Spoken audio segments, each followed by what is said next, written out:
The Bigger Man. Seth shows Lars around. Seth rocked slowly, alone on the big deck. His rocking chair creaked and a dry breeze swayed the ocean of weeds in the yard. Sadness weighed on Seth's eyes, and his gangly hand held his heavy head. His knobby elbow rested on the hard wooden arm of the rocking chair. "Hey there, guy!" A confident, colorful voice rained down on Seth from above. Seth lifted his eyes to the man standing beside him and tried to gain his bearings. "My name's Lars," the man said. He wore an old black leather jacket over a thin wife-beater. A tattoo of some sort of creature peeked out of his shirt, scratching at his chest. His hands were in his jacket pockets and a flimsy blue duffel bag hung over his shoulder. "You live here?" Lars asked. Seth sat up, looked the man up and down, looked out at the street that he came in on, and then looked back up at him. He said, a hesitant, "Yeah? I'm gonna be living with you guys. This is my new home." Lars flashed a large smile. Seth raised an eyebrow. His mouth hung open, saliva brimming at the corners of his lips like usual. He didn't say anything. "This is the low-income housing place, right?" Lars asked. Seth looked up at him silently. "Okay," Lars said. "What's your name, little man?" Seth looked at the man's duffel bag. Then he looked at his black leather biker boots. Then his tattoo. He was still staring at the tattoo when he slowly said, "Seth. Seth Christian Anders." So Christian's your middle name, huh? Some pretty big shoes to fill, I'd say," Lars indeed said, and then winked at him. Seth looked down at his own big Walmart shoes that weren't quite filled with his normal-sized feet. "I'm just saying it would be pretty, dull having to be a Christian these days." He waited for Seth to get it.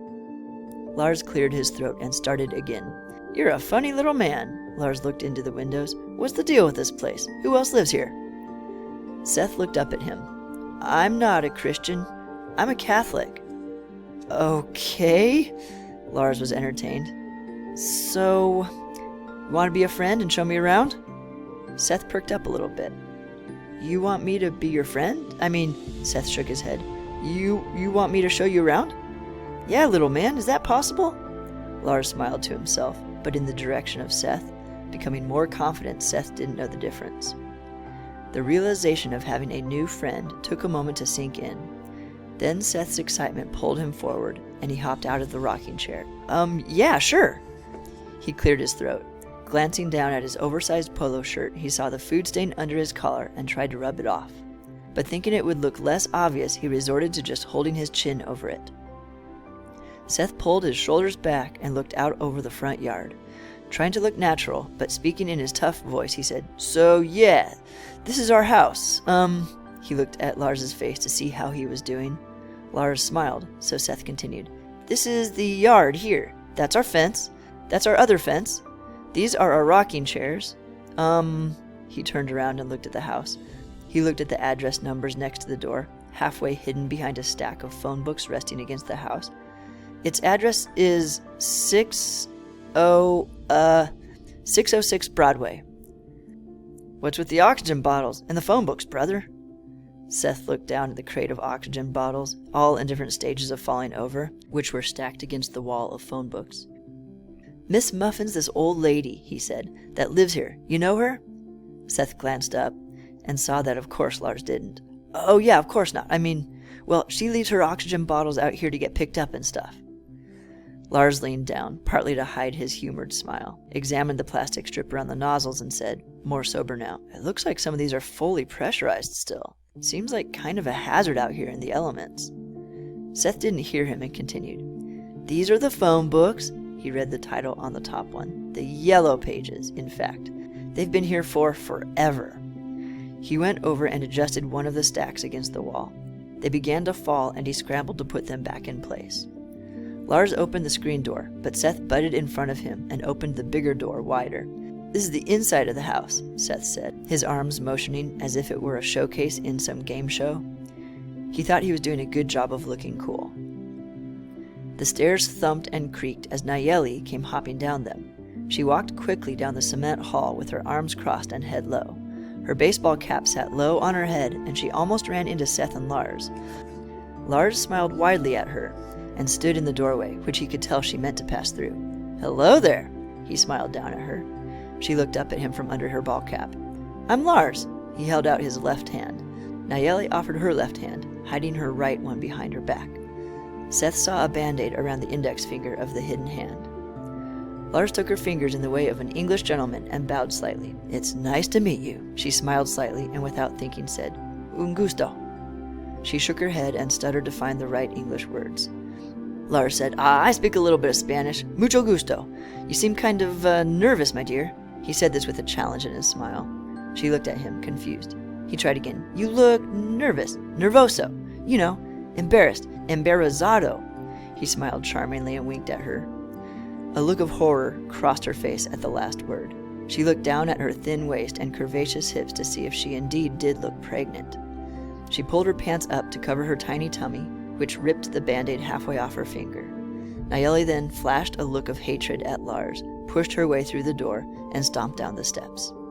As she walked away down the sidewalk, she held her injured finger in front of her, picking at it obsessively.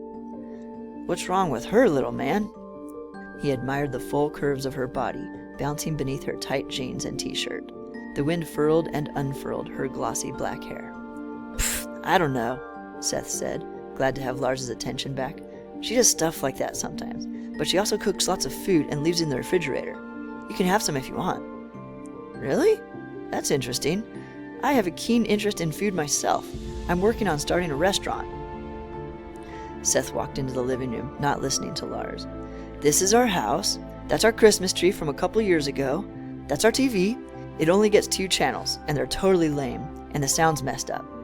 There's our fireplace. That's our couch. It's kind of really old." Psst! A whisper came from the kitchen. The tip of an oxygen bottle stuck out from behind the kitchen doorway. Psst! Seth walked into the kitchen and looked at Miss Muffin hiding around the corner. She shook her head at him. Seth looked confused. Miss Muffin gestured by pointing her thumb toward the other room. She whispered, "Him. He's not good. He's not good at all. Very bad." Seth looked back at Lars, who stood in the middle of the room, waiting for him, his legs spread slightly, hands in his pockets. The duffel bag started to slip from his right shoulder, but instead of scooting it up with his shoulder, he reached over with his left hand and tugged it back into place. Something was weird about his right arm. "Anyway," Seth stepped back into the room and spoke to Lars. He gestured to Miss Muffin behind the wall and whispered, "She's kinda crazy." Lars said out loud, "I don't mind crazy people. You seem kinda crazy yourself, little man." He smiled at Seth. Seth raised his eyebrows questioningly. His hands hung awkwardly at his sides. "Hey, don't worry about it, little man." Lars leaned in and slapped him lightly on his thin shoulder. "What else is in this house? Show me the backyard." He could see it through the kitchen. Seth walked him through the kitchen. Lars smiled at Miss Muffin, who made a cross with her 2 index fingers in front of her face. Only her eyes followed him. Seth went down a couple steps into the sunny laundry room. Lars whispered, "Now that's a woman who might be better off just taking her whole bottle of pills." Lars laughed. Seth looked up at him, confused. Lars saw his confusion and responded, "I'm just saying, she might be happier dead. I mean, if you can't enjoy life, why stick around?" He slapped Seth on the shoulder and winked at him with both eyes and a smile. "Oh," Seth thought hard. "You mean all the medicine in the bottle would be enough to kill someone if they wanted to?" "Okay." He continued digesting the thought. Lars looked around the laundry room. "Oh, good. You have a washer and dryer. Righteous." Seth stopped and turned around. He looked at Lars and then at the washer and dryer. The sun shone through the trees outside, through the greenhouse-like windows. It speckled everything in the room, including Seth's shoulders and balding head. "Yeah, this is the laundry room. Here's our washer and dryer, and here's our counter to fold your clothes on." The dryer rumbled quietly, and a pair of Nayeli's gold leggings hung over the counter to dry. Seth forced open the old wooden door with peeling green paint grating over the small cement back porch. "This is our backyard." A gigantic oak tree grew out of the middle of the yard. "That's our fence. That's the alley back there." Seth stepped into the yard, walked around the side of the house, and pointed. "That's our storm shelter cellar place." "Whoa, wait, there's a storm shelter under there?" Lars looked at the large mound of degenerating household items piled against the house. garden hoses, old bicycles, folded up tables, an old kiddie pool, a stack of buckets, a broom, an old mattress. It looked like a multi-family garage sale had been swept against the side of the house. "Yeah," Seth said. "One of the rules is to keep the storm shelter, he shook his head in frustration. Storm shelter thingy clean." "Rules? There are rules?" "Oh yeah, there's a plaque in the entryway that says all the rules. We're all supposed to take care of the house. I'll show you." Seth slipped by him through the yard and back into the house. They walked through the kitchen. Miss Muffin had escaped to her room, through the TV room, and to the front door. Seth closed the front door, and, hanging on the wall behind it, they found an old wooden plaque with words etched down the front. "Whoa, it looks like someone spent some time on this. Who made it?" "I think the landlord did," Seth's eyebrows furrowed. "Oh yeah? Where's the landlord?" "I don't know." Lars raised his eyebrows and waited for more of an answer, but it didn't come. So he continued. "This social worker lady said the landlord here had specifically requested I live in this house, and she said he's here a lot. I'd like to meet him." "I don't think I've ever met him," Seth said and shrugged. "He never comes around?" Seth shrugged again. Lars continued. "Then how does he enforce the rules and stuff?" Seth shrugged again. "Do you even know how you got here?" Lars corrected his degrading tone by saying, "How'd you get here and stuff, brother?" "Well," Seth swallowed, "this one lady said this one guy said I could live in his house after my mom went into the old folks' home, and she gave me his phone number and I could call any time." "Yeah, that lady must have been your social worker, and that guy was the landlord." Lars pulled the strap of his duffel bag higher onto his shoulder and ran his hand through his shiny black hair, using the same hand. "So, how do you guys pay rent and stuff?" "According to the rules," Seth scanned the list and found the bottom one. "We're supposed to pay what we can." Then Seth pointed to the slotted drop box underneath the plaque. "But I don't think anybody does because," he tried to peer into the slot, "because the landlord never comes around to check it, I don't think." "Oh yeah?" Lars's eyes wandered, and he looked down the dirty cement hallway. He sized up the first dented, handleless wooden door that happened to be Seth's, and then the fraying doorbell wires by Miss Muffin's door next to his. Her door was slightly better than Seth's. He spotted Miss Muffin peering out at him. Her face disappeared as the door slammed. "So, just curious," he avoided eye contact with Seth. "How do you guys determine who gets which room?" Seth looked down the hallway at the doors. "Well, John and Leanne, they have the biggest room upstairs. He has a good job. He's a manager at McDonald's and has a wife. She's really beautiful. I think that's why they get the best room, because they're the best people." Lars hid his entertained smirk. "What about the rest of you guys?"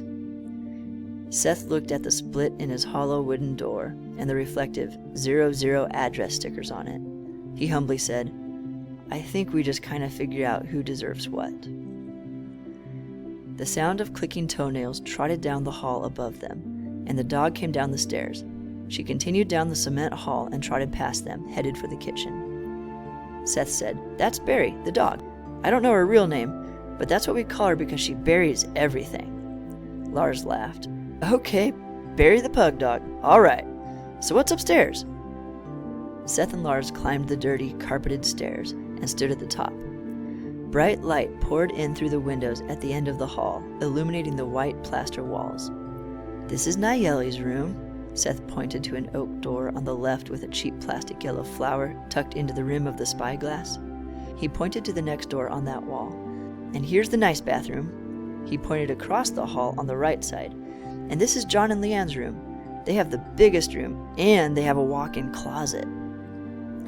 Then Seth whispered, "Everybody wants that room, but they're pretty much the coolest people in the house, so they get it." They walked to the end of the hall into the common space. John sat in a chair with his feet up on a windowsill, reading a book. "Oh, this is John," Seth said. "He's the cool one." John stood up. He set down his book and straightened his Hawaiian shirt around his slightly thicker midsection. He offered his hand. "Hi." John had short black hair and a neatly trimmed goatee. Lars deftly grabbed his own right hand with his left and lifted it to shake hands. "I'm Lars. I'm moving in." "Oh yeah?" John raised a surprised eyebrow. He also tried to hide that he was taken aback by Lars's strangely lifeless right arm. Lars continued. The lady assigned me to this house. She said the landlord would be around to talk to. Social worker? Yeah, something like that, Lars said. Is the landlord going to be here anytime soon? No, not that we're aware of. We've never seen him, John shrugged at Seth. We kind of just take care of ourselves here. A prolonged silence arrived, and they all looked awkwardly around the room. So, what do you do, Lars? Do you work? Oh, I just run my own business, Lars said. There's very high demand for my product right now. Clients banging down my door practically. Oh yeah? John asked. May I ask, what do you sell? Frozen foods, actually. I do the marketing and sourcing. I orchestrate all the deliveries. I have to do the financing and basically have to work lots of hours to make sure people are covered, you know? Really? John, wary of the egotism, was yet intrigued. So, you have been doing it a long time? I delivered my first shipment 10 years ago. Lars pushed a lock of hair back with his hand. It basically took off like wildfire from there. Does the wildfire melt all your frozen foods? John smirked at his clever joke until he realized it was dumb. He regained his composure and said, Well, I'm a manager at McDonald's, just 20 or so employees, and I just got done for the day, so... Lars interrupted with, That's cool, man. Gotta start somewhere. John continued. Well, I only went to a couple years of college before I was drafted to the Army, but I'm a pretty quick learner if you have any tips on how to run a business better. You bet, John. I am at your service. I mean, when I'm not working, of course. I have to work a lot of weekends. But wait a second, John said. How'd you get stuck in this house with a job like that? Well, that's a good question, because I usually wouldn't have to live in a place like this, you know? He ran his fingers through his hair and checked for dandruff. Some of his black locks had fallen out of his ponytail. He spoke deliberately, emphasizing with his hand as if he was teaching John a deep business principle. You see, sometimes it's important to step out of your environment and get into one that's a little bit uncomfortable, to really get back down to reality, to get some fresh ideas. I like to see how the little people do things, like, I'm sure if I looked in your freezer, for example, I'd learn something about how you guys keep frozen food. Anyway, suffice it to say, I looked up a social worker who knew of good places to stay, and she said this place is as inspirational and interesting as any, and I can already tell she is right. John nodded and almost reached to shake Lars's hand again, but stopped when he remembered it was lame. Well, it's an honor to have you in our house. I assume the landlord, or your worker, figured out a room for you, or a bed to stay in somewhere. We always seem to have enough of everything in this house. Food and toilet paper and all that stuff. Somehow there's always enough. Thanks, John. I'm privileged that you guys will have me. He bowed slightly. Oh, and nice tattoo, by the way. John glanced at Lars's chest through his open jacket and under his wife beater. A fighting bumblebee, I guess, right? That's cool. Float like a butterfly, sting like a bee, or something like that, right? He made mock jabs in the air. No, man. Lars looked down indignantly and pulled the strap of his wife beater aside. It's a dragon, bro. Those are like his scales and stuff.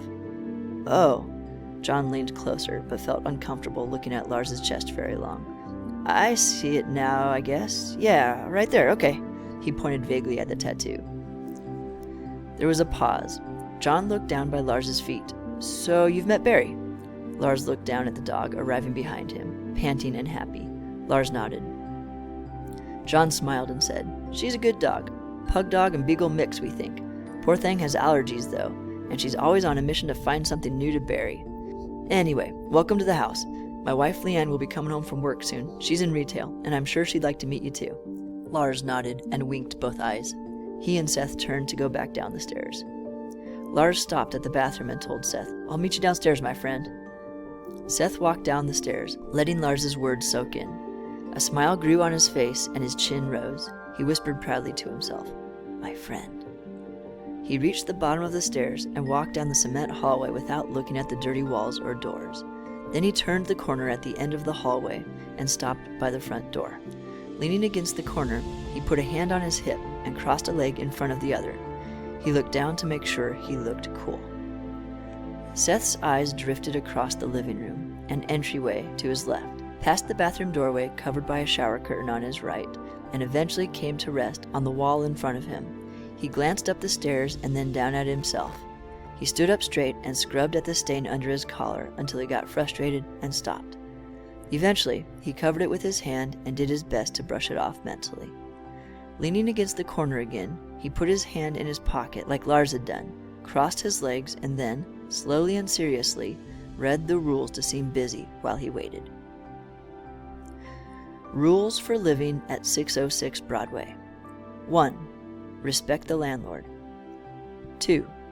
Take care of each other. 3. Keep exterior of house clean and trim. 4. Keep interior of house clean and orderly. 5. Keep storm shelter clean from debris inside and out. And 6. Pay what you can pay for rent. Suddenly the walls roared with the sound of rushing water. Something slammed into a wall upstairs. Seth scrambled and jumped onto the couch in the TV room, lifting his legs from the floor. Mice and cockroaches poured from the walls and scrambled aimlessly around the room. A minute after the melee on the floor disappeared, Seth heard Lars coming down the stairs. Seth quickly stepped down from the couch and leaned his shoulder against the wall with one hand in his pocket and the other propped on his hip. He crossed a leg, glanced down at himself quickly, and waited for Lars. When Lars came around the corner, Seth told him with his tough voice, "I forgot to tell you about the toilet up there. You have to turn the faucet and the bathtub on full blast before you flush. One of the people who used to live here installed a really powerful toilet because they wanted more power, but the house wasn't made for it, or something." He forced the last words out of his empty lungs.